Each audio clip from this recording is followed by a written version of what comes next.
Alrighty, hello everyone. So I wanted to show off a project that I've been working on since this summer, but I created a Harry Potter escape room. So I wanted to kind of walk you guys through it to show all the awesome stuff that it was. Every year I have a special Harry Potter party, so I wanted to do it for that, and then also kind of a special thank you for all the hard work that my staff has been doing. So we start off in the on the patio, where I kind of go over different rules for them. Some of those are as simple as, hey, don't tear up my house. I would greatly appreciate that. But then also letting them know about kind of what to expect in the house, and what it'll look like. Overall, there is a timer that's going, so they do have an hour to complete the whole escape room. There is special side quests, if you will, that if you complete those, they add 5 minutes back to your time, so you're able to kind of work at your own pace and be able to possibly even get yourself some extra time.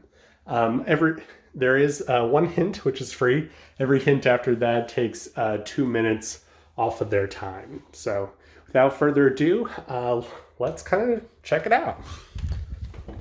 So I went ahead and decorated the kitchen to be kind of just this magical place. I had the floating candles, and I wanted to talk with them about the overall story behind it. There's this evil necromancer that was basically taking over the world and cast the whole world into darkness.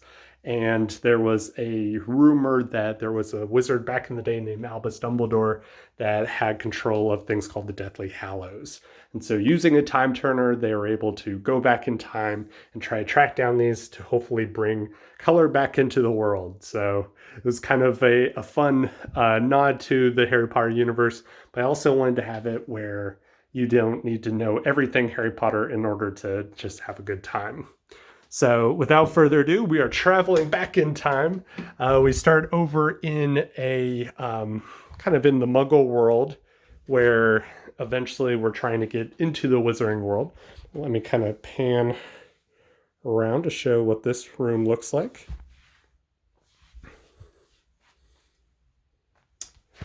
So the first thing they need to do is actually go over here, and there is one of these, which is actually a button that then turns on the phone. The phone then says, My name is Christopher. Just want to remind you we're going to be having tea together at Place de la Concorde. See you then. So after hearing that code, all they need to do is go over and find Playstyle Concord, which is 1812. And so they then go over to the door here, and the combination is a 4-digit code, which is 1842 or 1812. That gives them the key, which then lets them into a drawer here for the filing cabinet. So in that filing cabinet, there is a safe combo sticky note that says dog and watermelon. And then there's also a dog leash that has the dog's name as Melon Seed and contact Count Bassett. So hopefully by them kind of putting everything together, that means that they need to count the number of Basset hounds, which is in the picture, and then also count the number of watermelon seeds. And so there's a couple of different things that have watermelon seeds on here. We have this kind of dish, we have a teapot as well as a cup. All those make eventually the number 44 if you count all of them. And there's 8 dogs. So they actually all go into, there is a book here that when opened, it has a safe.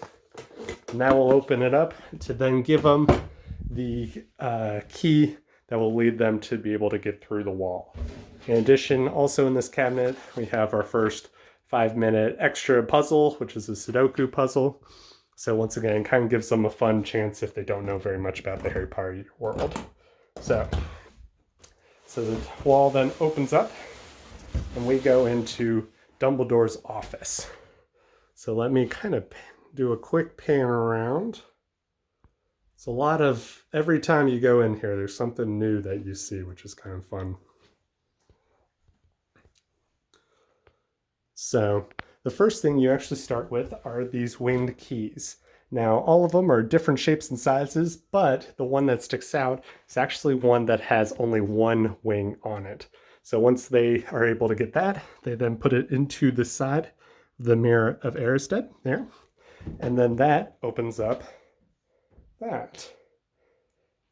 And that has a special note that has our first set of spells. So I connected the Alexa app to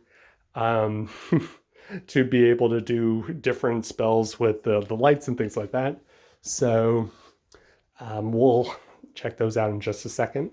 While also looking around the room, they might have seen this little Niffler, which is actually a bank.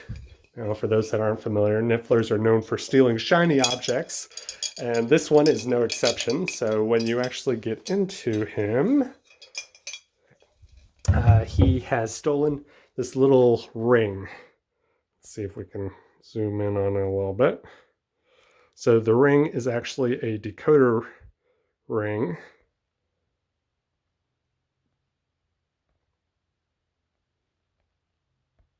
So all they need to do is be able to decode some of the different symbols to make them letters. So to kind of show that, that is when our first spell comes into play. So Alexa, Knox. So Knox turns off all the lights. I have a special blue light up here so it doesn't cast the whole room into complete darkness. But down here, there are a lot of different potions. Some have arrows on them, others do not. But one of the things that the black light actually shows is that there are special symbols on the top of them that you wouldn't necessarily be able to see if the lights were turned on. So some of these symbols have red on them, some of them have blue, and once they're able to use the decoder ring to be able to decode them, they'll be able to figure out that the blue actually spell out Harry and the red spell out Potter. So the blue, when ranged in the right order to spell out Harry, they actually have some arrows on them, and that will give you the combination for the next lock. So Alexa, Lumos. So and that turns back on the lights. So over here there is a special directional lock. So if you type in the code, which is down, left, right, down, up, that then unlocks that. You're then able to go in, and that leads to a key. The key then is taken over here, and there are a set of books. And on the corner here, there is actually a little knob where you stick that key in, and then that will open up a secret drawer.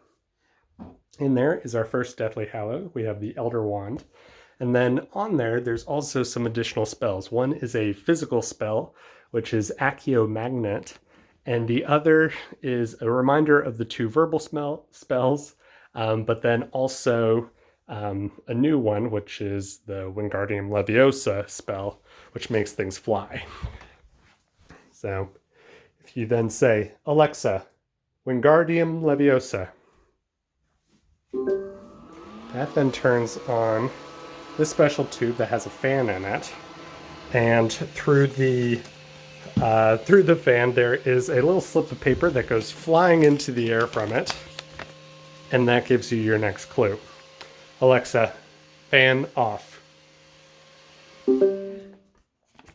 So on there we see the Elder Wand holding what's Accio Magnet and then being placed on the top of the cabinet. So currently we can see that there's a snitch in here, but the cabinet drawers are both locked. So we actually have to look around a little bit more. There are a couple of crystal balls here. This one, when you look at it, there's a secret message in there that actually says wrong ball. So they'll know that they at least need to be looking at the other ball in the room, which is down here. And there's nothing on it, but they might notice that this is actually kind of cemented to the actual table. So they're not able to open it, but they do see that there is the magnet down there, and there's no way to get it. Let's say fingers aren't that big, but you have the Elder Wand. Elder Wand actually acts as a magnet and is able to get the magnet to be able to open the next area. So you then take the magnet, stick it to the top of that, and that opens the drawer. Then open up the snitch, which will give you the resurrection stone. So we're 2 out of 3 now. And the last one is the invisibility cloak. So if you were interested, there is another 5-minute puzzle here that gives you an extra 5 minutes added to your time. This is the riddle of the Sphinx, which is actually a riddle that you can find in the 4th book. So that kind of gives an advantage to people that know the world of Harry Potter. But in the actual other side of the room, there is a trunk here that has a combination lock that has red, green, yellow, and blue. And so if they actually look around, there are different pictures up here that have 2 Ravenclaw, which their house colors are blue, 1 Hufflepuff, with their house color is yellow, 4 Slytherin, which theirs is green, and then 3 Gryffindor, which is red. So when you type all that in, that then unlocks that, and then that gives you the invisibility cloak. So invisibility cloak is actually pretty cool. There is a tablet mounted to the wall, and using the magic of green screen, that actually is able to make everything invisible. So if we do that, let's say you don't see me, and then you do. So pretty cool. So once they then get all 3 of those onto the lamp, I then turn on a special app for my phone that then makes the lamp color go into many different shades of different colors. It kind of just rainbows, and then they all know that they've successfully made it through. So finally, I then take them into my studio, and we have kind of a special ceremony, if you will, that they completed it. There's a little photo op. They then have some different memes that they can hold up. They have some different props. And then I also give them a little Deathly Hallows necklace for thanking them for being a part of it. So that is my escape room. Hope you enjoyed, and I will talk to you later. Okay, bye.